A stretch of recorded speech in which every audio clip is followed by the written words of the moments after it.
Hello guys, welcome back. Zenke Senpai here. Welcome to the third episode of the Life Mastery series. We are still discussing limitless energy, and today we will look in depth at the theme that I've called the way of lethargy, or it's about the different strategies that we use to keep ourselves from our goals. So last time we did have a look at some of the most common excuses that people use to justify their lack of success in life. I want to go back a little bit on that and then go further in our reflection to see how we can unlock ourselves. So these common excuses, if you remember, were about family. I would say, well, I'm not successful in life because my family is not successful, or they have a bad attitude and they're keeping me away from my dreams. I could also say, well, it's my friends. My friends are the problem. They always discourage me. Or I could say, well, I don't have a good financial situation, or I was not born in the right place, or I was not born in the right culture. So there are many, many excuses that we can use. And I mean, all of this does have an impact on our realization. It will impact our dreams, but it's like circumstantial. Just like politics and the economy of the country, social movements, technology, legislation, environment. So all of these do have an impact on whatever business activity or whatever project I'm trying to develop, but they're not the whole picture. And so most people are there just waiting for the stars to align perfectly. And as the stars never really align completely, well, they never get started. And that's probably the best way not to make a dream come true, to not start or to not have a dream.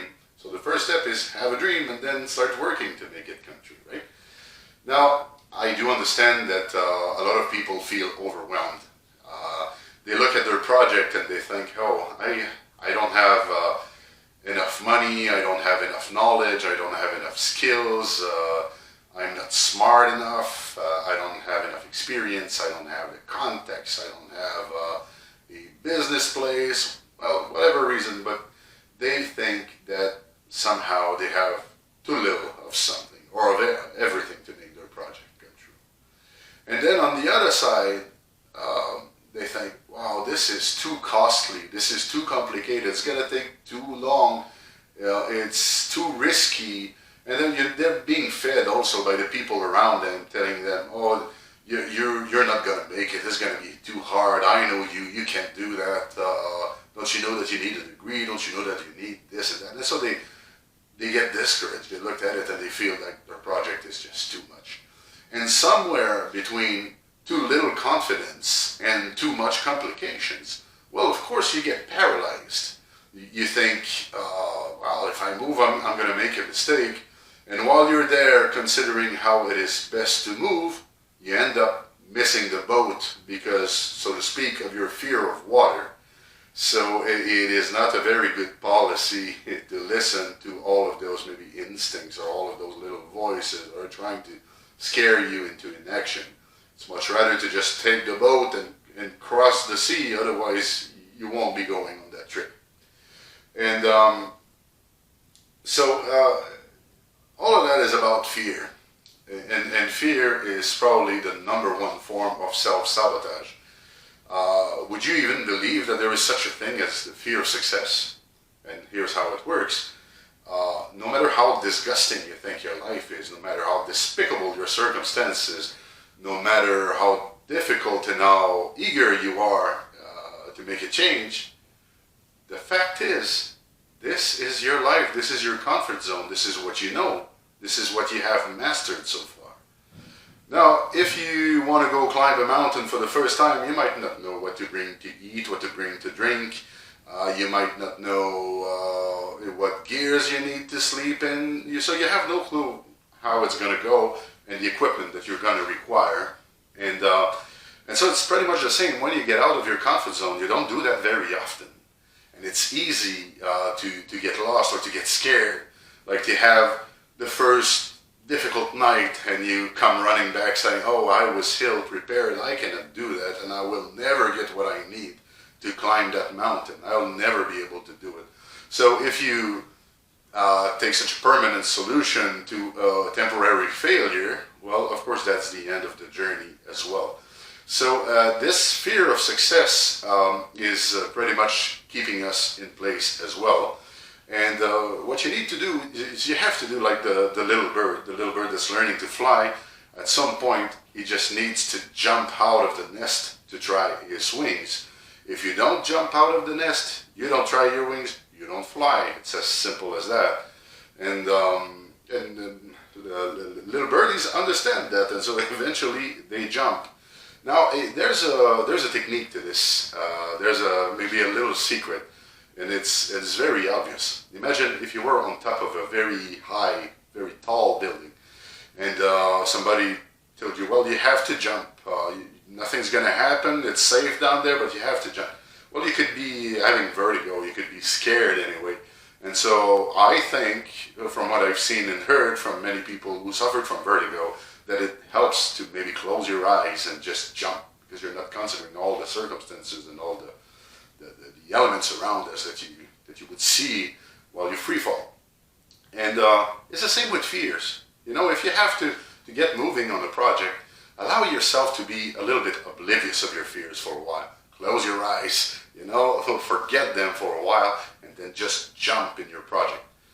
There's a Chinese proverb that says that a journey of 1,000 miles begins with a first step. And that is very true. If you don't get going, you're never going to arrive anywhere. So fears are probably your worst enemy there. And there are many subtle forms of fear as well, such as procrastination, which means, doing tomorrow what you could have done today. And I want to speak a little bit about that.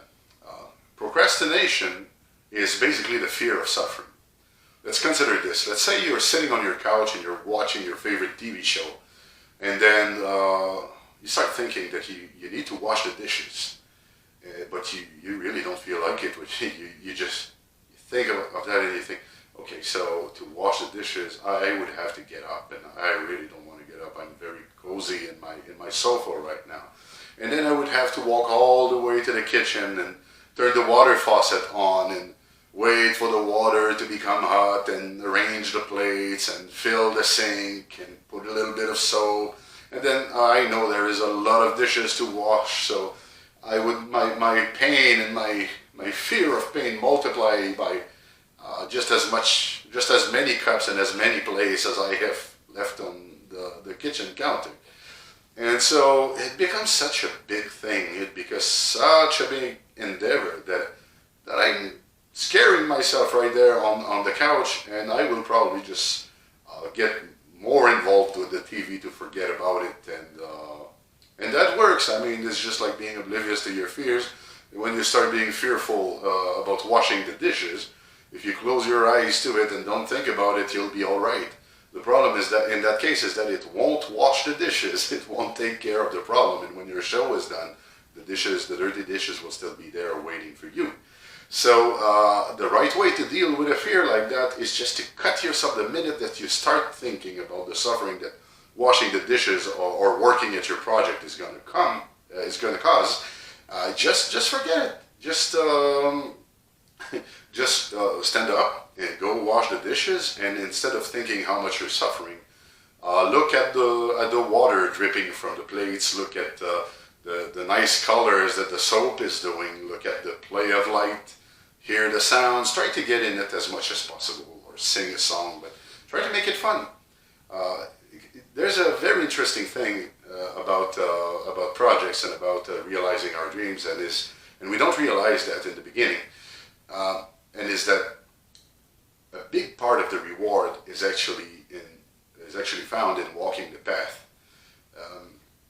As you walk the path, you are becoming more open, more flexible. You are in effect growing and becoming a better person because you are kind of stretching your limits and you're claiming back some freedom. And when you come back from a trip like that, you will have different boundaries. You might be more patient, more understanding with others. So the path really transforms you, and it's very rewarding. And as opposed to it, and we get confused with that, as opposed to it, you have the destination. Now what happens when I arrive at my destination? Well, my goal, let's say I wanted a house. So I have bought my house and I'm signing the papers, and 15 minutes later, then I am a house owner. I am a landlord. I now have my own house. I've been thinking about that 20 years. It's done. And so soon after you have this, well, now what moment? You know, I've spent the last 20 years on this and now it's over. I have it. What am I going to do? How am I going to keep my interest up, right? And so some people get depressed when they're all settled, when they're done working at their goals and when they have realized their dreams. They get depressed because they don't know what else to do. And so they usually look for more trouble, create another project, find another dream, and restart all over again, which is fine. Or you could just choose to be content as well. But my point is that compared to the path, compared to traveling, arriving at destination is death. It is really the end of the journey. And you can only get so much from this. Right? It won't be rewarding you endlessly as maybe you imagined in the beginning. I will paraphrase that because I don't remember the quote exactly, but I remember reading Jim Carrey, who was saying that he wished that everybody would realize all of their dreams so that they would realize that this is not the answer and that there is more to life than that. And I would share that quote. Although I wish you all luck with all of your projects, I think that you will find once you get there that there is meaning to be found elsewhere in life than just in achievement. And relationship is one of the most beautiful aspects of life, if you ask me. Anyway, I'm getting, I'm going somewhere else right now. If we go back to our theme, get to know your fears. Okay, basically what's sitting between you and your dreams are your fears. And if you remember a few videos ago, we made a list of the things that you felt were holding you back. Well, revisit that list and look at the fears and try to realize how these fears create a sort of tension in your life. Because a fear is like you wanting to do something and then an instinct pulling you back. So part of you wants to go left and a part of you is pulling you right. So that is a lot of energy wasted. It's mental, emotional, and sometimes even physical energy wasted. Especially if you start in one direction, work at it a few weeks, a few months, a few years, and then give up and then restart all over again. Can you imagine the waste? It would be impressive. If you could see it in terms of physical objects, even in terms of money.